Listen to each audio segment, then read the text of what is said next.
Hello, my friends. Hello, it's Matthew Street, and welcome to my channel. As always, I truly appreciate being here. Folks, this will be a really quick video. I'm going to do a quick review of a new song that just came out, folks. It's been a long time.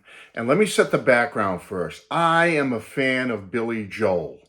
I don't even know if I've done a video specifically about him in the 6 or 7 years I've been here on YouTube, but I am a huge fan. I've been a fan since the late 70s when I was in high school. I kind of missed his first few albums, including the Piano Man album. I was aware of the Piano Man album, which I do have now right here. I got years ago for only $4.20 or something, the nice price on Columbia. I do have it now, but at the time I remember the single and liking the single Piano Man, but I was younger when this came out. I was like 11 going on 12 or something, so I was aware of the song, but I really, I knew his singles and whatnot, but I didn't have those first 2 or 3 albums. It wasn't till this album right here, The Stranger, in 1977. This was the one, and I still have a hype sticker on it there, a little chewed up. This was the one with Only the Good Die Young, Just the Way You Are, with the 2 big songs on here, among others. And this is when it really hit me. When I was in high school, like I said, I'm 15, going on 16. This album comes out, and that's when I really started to get into Billy and his music. So I kind of missed the boat on the first few albums. And I've been a fan pretty much ever since. Now, do I own everything by Billy? No, I don't have every last album by him. You saw I have these 2 on vinyl. I also have, this was a big, huge one in 1980, Glass Houses. Love that one. Songs in the Attic came out after Glass Houses, I believe, around that time, 1980. Love this one. It's a live album of some of his earlier songs that kind of got missed the first go-around. I love that. I also love the Nylon Curtain from 1982, the one after Glass Houses. Love that one. And I did go backwards and get one of his earlier ones, Turnstiles. Have that. And then I have some CDs like Cold Spring Harbor, like his first album on CD. An Innocent Man from 83. One of his last albums, next to last album, Stormfront from 89. Have Glass Houses and Songs in the Attic on CD because I love them both so much. Have the Nylon Curtain, CD. Have The Stranger on CD. Also have Turnstiles on CD. I mean, I have quite a bit. His final pop album, River of Dreams. Love this album. His final one. Have that on CD. So I'm a fan of Billy Joel, although I haven't done a lot of videos about him. Saw him live twice. Saw him with Mrs. Street on the Stormfront tour in 89 or 90. And then I saw him again about 12 or 13 years. It's over 10 years ago now that my wife and I went with my oldest son and my daughter-in-law, because she's a big Billy Joel fan, and we went to see him at one of the big casinos in Connecticut. He was playing at the big arena, and we went and saw him and had great seats, and everybody loved it, and it was wonderful. I'm a fan of Billy Joel. But he hasn't been too active in recent times as far as pop music. I mean, he puts out River of Dreams and all the singles accompanying that album. I think he had like 3 or 4 singles from it. The final being Lullaby, Goodnight My Angel, which came out in early 94. The album came out in 93. Early 94, Lullaby comes out. He had a live single of A Hard Day's Night cover that came out on one of his live albums that same year. In 97, he put out a Greatest Hits Volume 3, and along with that, he included some cover songs, a couple of which he released as singles then in 97, To Make You Feel My Love by Bob Dylan, a great version, and Hey Girl, he did that. That's a great version. Then in 01, he released a single of New York State of Mind, duet with Tony Bennett. I think it was part of Tony Bennett's Duets album or something like that. That was in 2001. And then in 07, he did a Christmas in Fallujah single, which, didn't get a lot of chart action. And his last kind of new single was All My Life, it was called. It was a anniversary gift to his wife at the time. I'm not sure if he's still with her. Her name was Katie Lee, and I think it's still his wife today. But he did a anniversary gift to her, and he wrote this song called All My Life.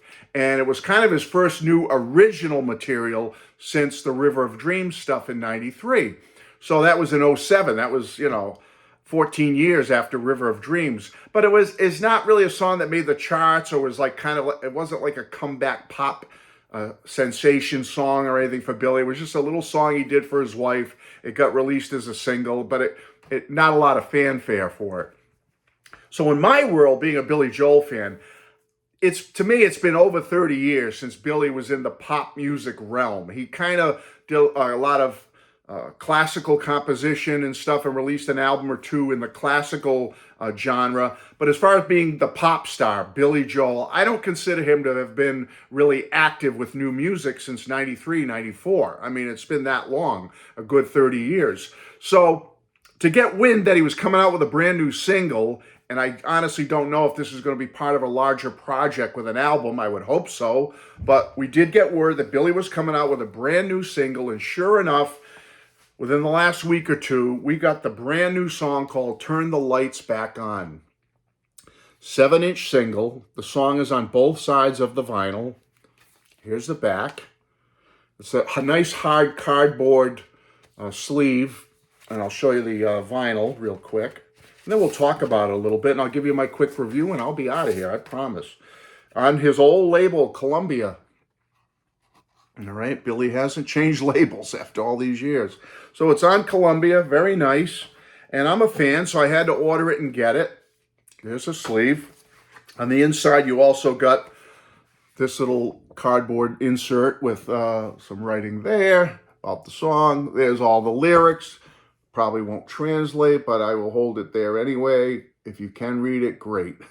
And then on the back, a little printed note from Billy. Did I wait too long to turn the lights back on?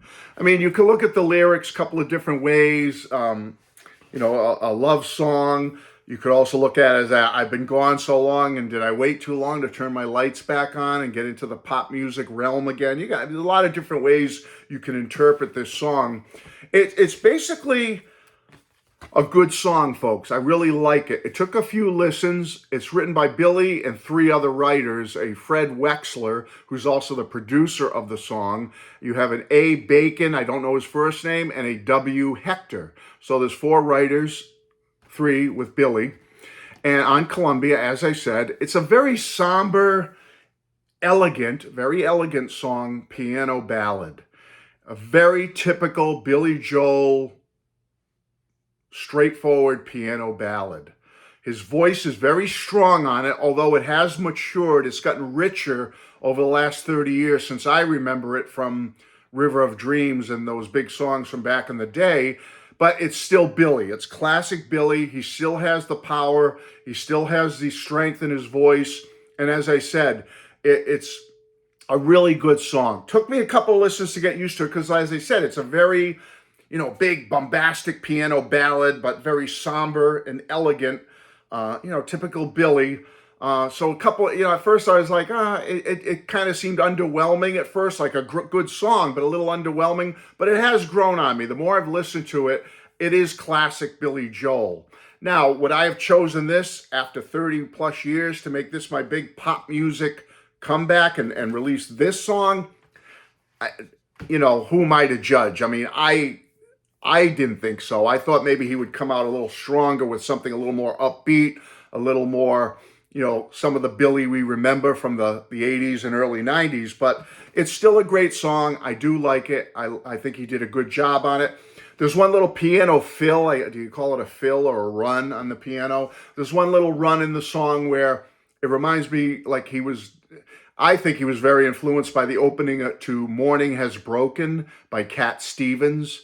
If you've ever heard Morning Has Broken, that opening piano riff, there's a little bit of that in this song. It's one of the tying piano riffs in the song. Reminds me very heavily of Morning Has Broken by Cat Stevens. See if you feel the same about that. That's not taken away from the song. I'm not saying Billy ripped off anything. It has that vibe. It has that feel, this little piano fill he does in this song.